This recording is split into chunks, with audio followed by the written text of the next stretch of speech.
কি ব্যাপার চুপচাপ বসে আছো কেন? কাজ নেই, কমও নেই, বসে আছো। কি নাম তোমার? সুভাষ মাঝি। কোথায় বাড়ি? বজরা, বজরাপাড়ে বাড়ি। বাড়িতে কে কে আছে? ছেলে বউ আর কটা ছেলে? একটাই ছেলে। ছেলে কি করে? রাজমিস্ত্রি লেবারের কাজ করে নাকি? তাতে করে কি সংসার চলে যায়? কতদিন রিক্সা চালাচ্ছ?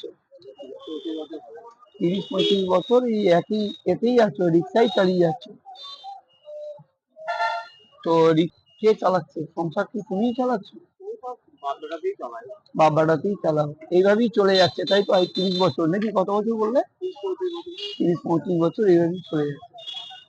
যাক, এইভাবেই চলে যাক। আমি আজ বেশ কয়েক বছর থেকে, আমরা ছোটতে অনেক দেখেছি, এই দাদার নাম শুনলেন এবং আজ গত 30 বছর থেকে এই রিক্সা চালাচ্ছেন। বাড়িতে 4 জন মেম্বার, তাই তো?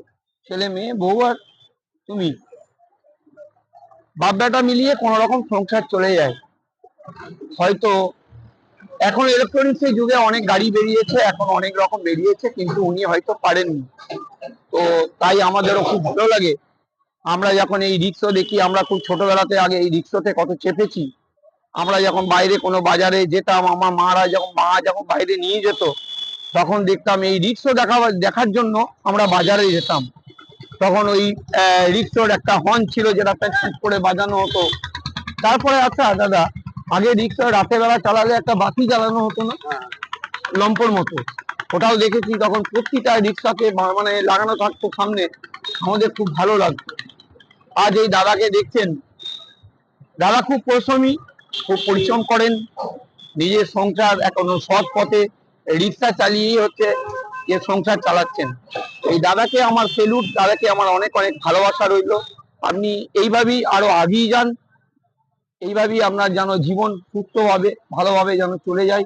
আপনাকে আমার খুব ভালো লাগে যে আপনি এখনো সৎ পথে এই রিক্সা চালিয়ে নিজের সংসার চালাচ্ছেন।